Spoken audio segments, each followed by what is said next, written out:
Good morning, everyone, and welcome to In the Ring with Christine. I'm having coffee this morning with Reshard Hicks. How you doing, Reshard? I'm doing great. I'm doing great. How you doing yourself? I'm doing well. So we were supposed to meet last Sunday, but I had a visitor for the holidays. COVID came to my house, knocking on my door, so we weren't able to do that. Speaking of that, how were your holidays? Honestly, I was down for a little while with the same thing. To be honest with you, but as soon as I was clear to go, I jumped right into the gym and started getting this, trying to get my wind back. So I understand where you're coming from with that one. No, that's great. So, and so was this the first time that you've had COVID? For my family, it was the No, second time. yeah, it's my second time too as well. Yep. Do you think that this was easier this time? I know my family No, thought that they bounced back. Oh, really? no. This is probably the more complicated one for me. Okay, okay. And then getting back in the gym, did you feel a little sluggish and winded? Oh yes, oh yes. But then I'm not used to taking it slowly, so I had to take it real Right. slow to get back. I think that was the hardest part for me. But now that I am back, I'm all good. So That's fabulous. No, and you're back because do you have first of all, obviously you're a boxer because or else you probably wouldn't be on the show. And Jesus right. just asked, is he still boxing? So tell Jesus and everybody that's listening this morning what your record is, your weight class, and what you do. Yeah. So I'm a professional fighter. I'm a weight class, middleweight now. My record is 12-1-1, six Wow. knockouts. And I'm here in Port Hood, Killeen, Texas. Nice. That is good. I did not realize your record was stacked that way. Congratulations. So Thank you. you have Thank you. something coming up. Is that right? Yes, ma'am. Yes, And ma'am. I tell got a everybody fight what coming that up is. February 12th. We'll be fighting in Austin. This will be my comeback fight. It'll be my first fight since September 2019. Did take some time off to let my body fully heal and recover after having a couple surgeries and whatnot. But now we all go, all gas, no brakes. That's great. So you have not been in the ring since 2019, you're saying. So Right, what's the right. excitement like? How are you feeling about this? Well, I got to first and foremost get reintegrated into the whole cut weight and everything else, which has actually been going well. I'm honestly only a couple pounds off my fight weight, so this is it's actually been great. Um, but I've been excited. I've been ready for it. It's something I had to get myself amped up for, and it's here. Like I know the fight is about 5 weeks away, but I'm ready to go like now. And I know a lot of fighters say that all the time, but it's like truly, it's something that I know that I'm ready for. So That's awesome. So Jesus has another question. He said, who do you train with? Who trains you? that's Rivallo. Just Rivallo. He was the '96 Olympic coach. Um, he's been a national coach a couple of times. He's world renowned. Just Rivallo. Yes, yes, absolutely. No, that's great. He is a good coach. Good morning, Hmm. everybody. So glad that y'all joined us today. You know, a lot of people don't realize boxers put themselves through so much, not just inside the ring, but the training, you know, the sparring, everything that goes along with it. Um, and I can say, and I don't know if you agree with me or not, but you know, 9 times out of 10, there is some kind of slight injury, or there had been a slight injury that somebody's coming back from when they step into the ring. But people don't Right. realize that. Um, Right. Right. so something else that needs to be strong is the mindset.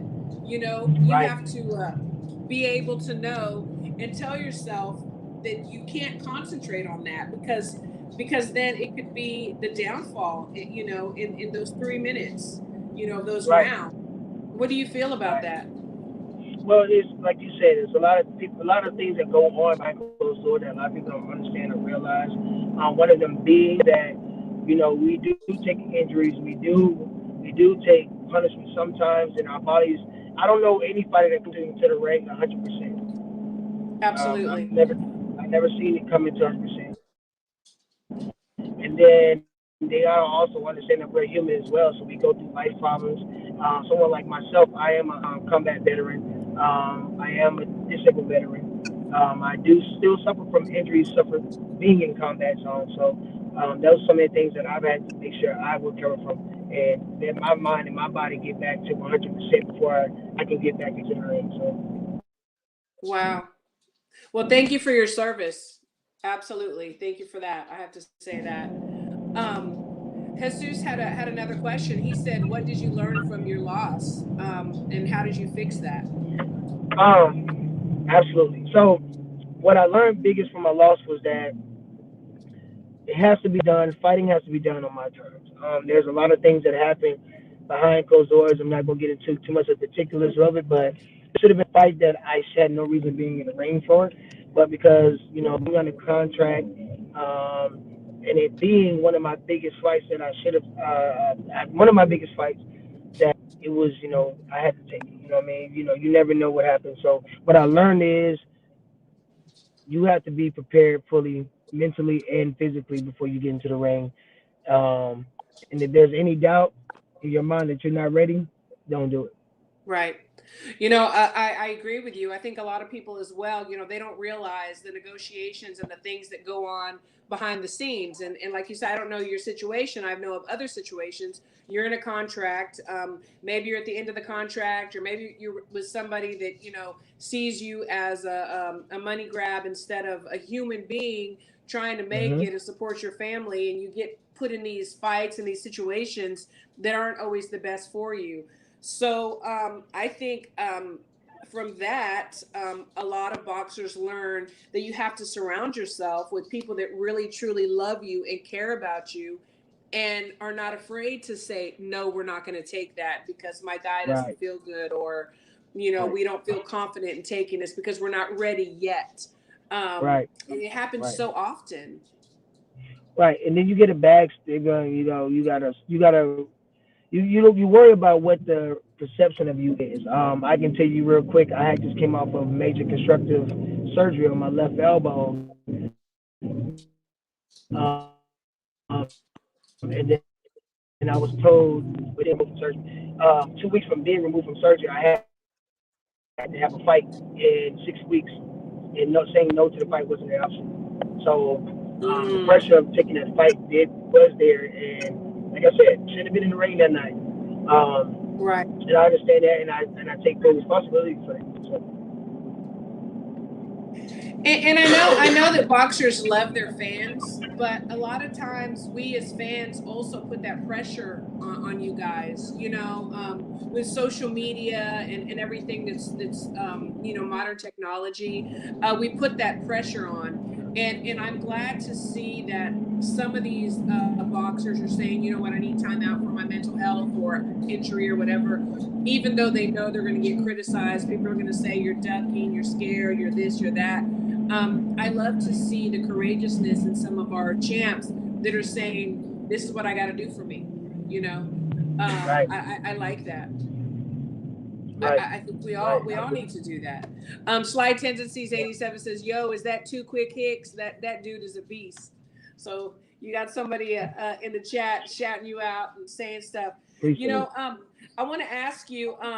So in your weight class, for the guys that are there now, who are your top guys in your weight class that you admire and that eventually one day would like to see meet? Mm, I, so there's really just two guys in particular. That's uh the Hammer, Lubin. Lubin, I Lubin. admire Lubin. Okay. I admire Lubin and the kid from DC. He just came back. Swift, Jared Hurd, his last Uh fight. huh. I know he took an L his last fight. But I like the way the guy fights. I love the way he fights. He's one of the guys whose style is very unconventional, but he's gonna come forward. He's gonna bang. Okay. And how Yeah. would you describe your style? Are you a boxer puncher? Are you just a puncher? Are you in your face? What would you how would you describe your style? To be honest with you, honestly don't. I don't think I really have a style. I know I'm a quick fighter. I know I got quick hands, but I always adapt my style to the way the fight is going. If I need to bang, I'll bang.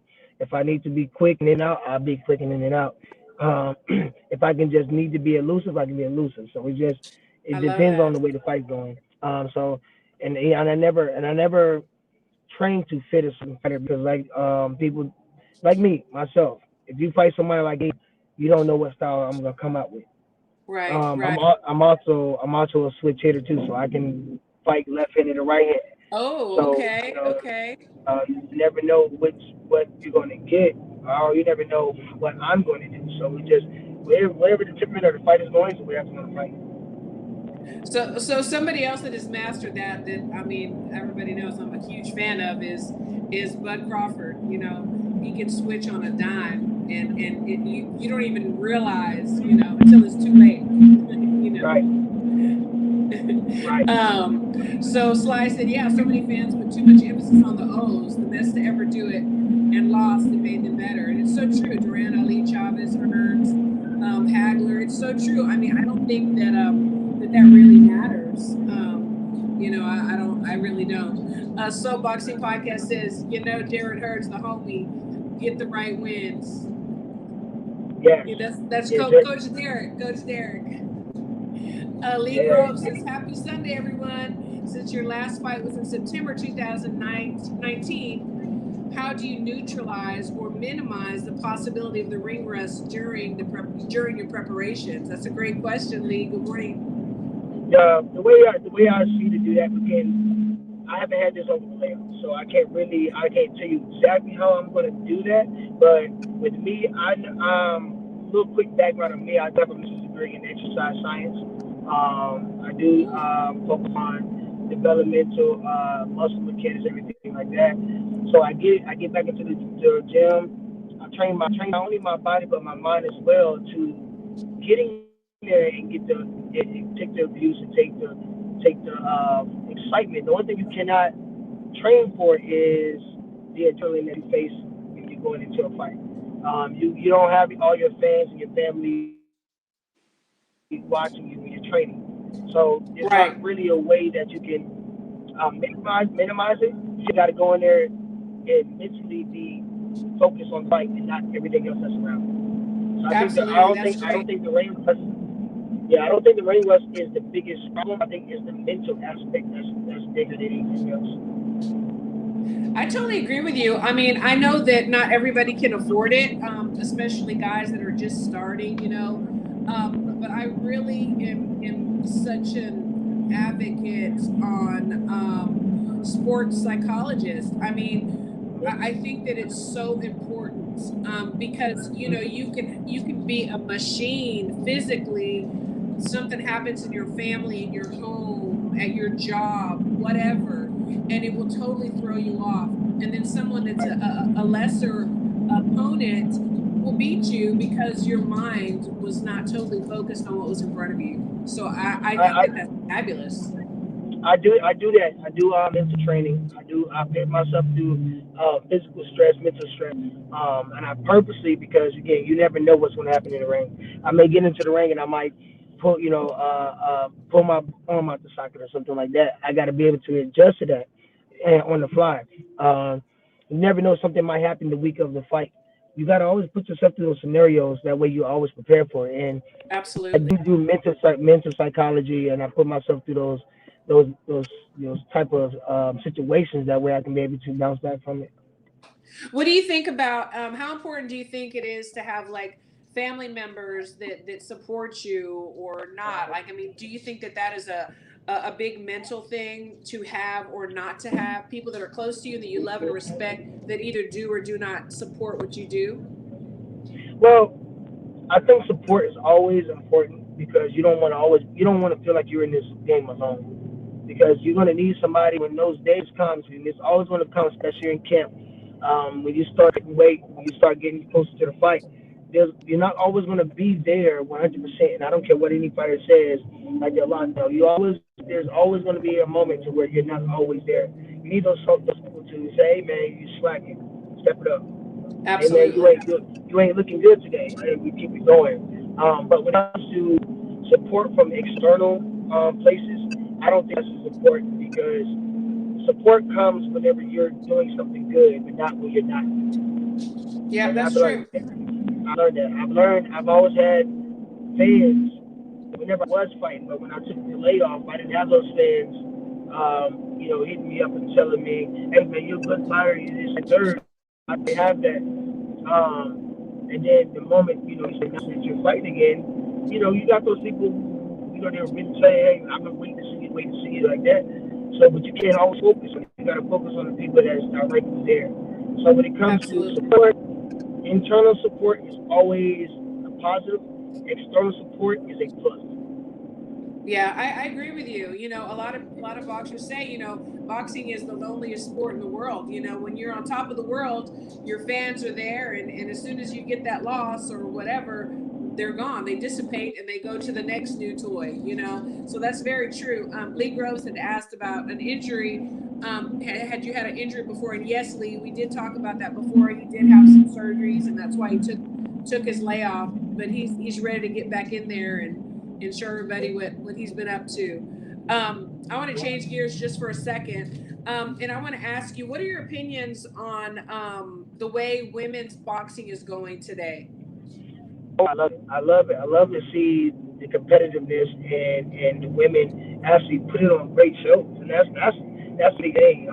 I train in the gym. I've trained in gyms where women fighters have been there, and I've always thought that they don't get the respect that they need. They don't get the exposure they need. There's some around where you be having these big cards with women that are on the televised showcase.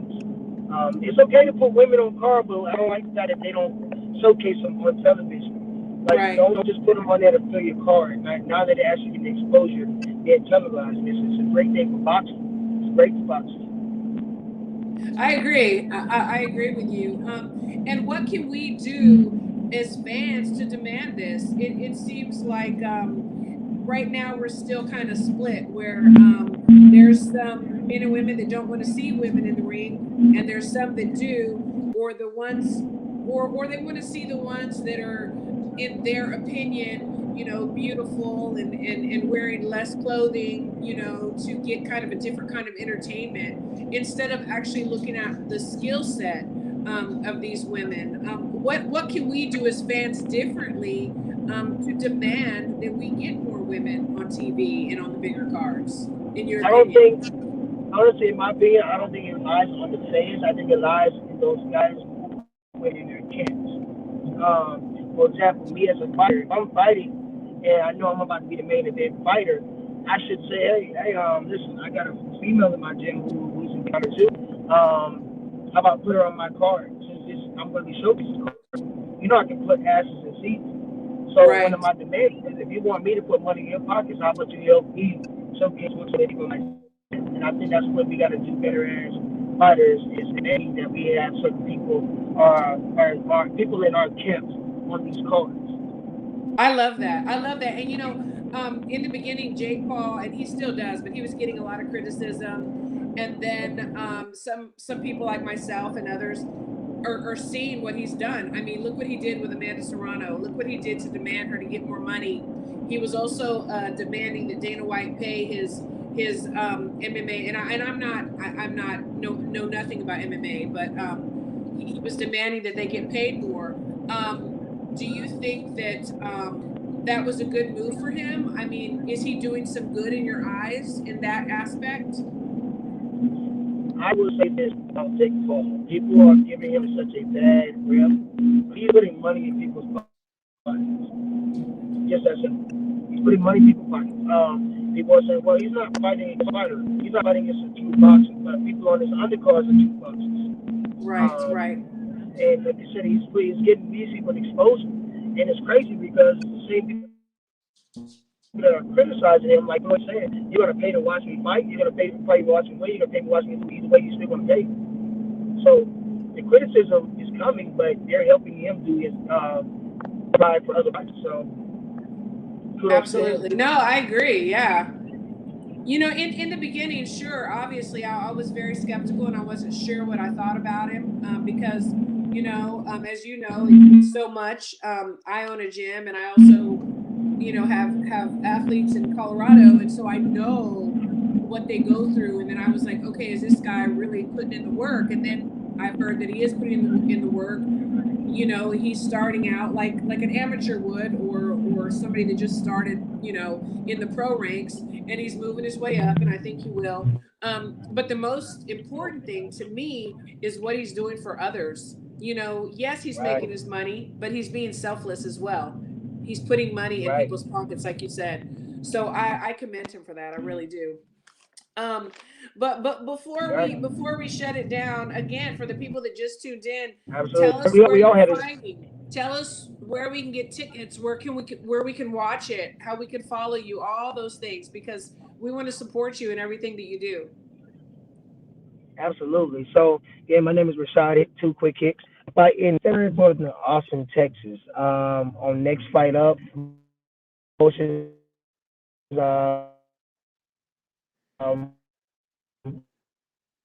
new management team. I got Dylan Collins, Derek Collins, and then also got uh, Jesse Ravallo. You can find the tickets at Next Fight and Foundard RESHARD Hicks on Facebook. All the information of the fights we put out there on those platforms. And I'll also be posting it on my page as well, so people can get their tickets and see how to tune in. Lee had a last comment. He says promoters are doing a better job of including women on their cards, and from there it's up to them to put up a great show. It's true. A key indicator is ratings, especially for the Mayor Amadouche main event. Yes, that was a great matchup. That was beautiful. You're absolutely right, Lee. Always, Right, absolutely, and we right. appreciate you so much. So, as far as your social media, how can people follow you on Twitter, Instagram, whatever else that you have? So Instagram is Too Quick Quick Hicks, and Facebook is Reshard Reshard Hicks on my Facebook page. You can follow it on there. All fight information we put on. Fabulous. And like I said, I will definitely share it as well for the people that are already following me. And I appreciate you. And I appreciate you taking out your time. And I appreciate Coach Derek for putting us together so we can get you out here, and I could get to know another great fighter. I appreciate that so much. Thanks for taking out your Sunday, and you have a wonderful, wonderful day. You guys appreciate you. Thank you. Thanks. God bless. Take care. Bye Take bye. Thanks, care. everybody.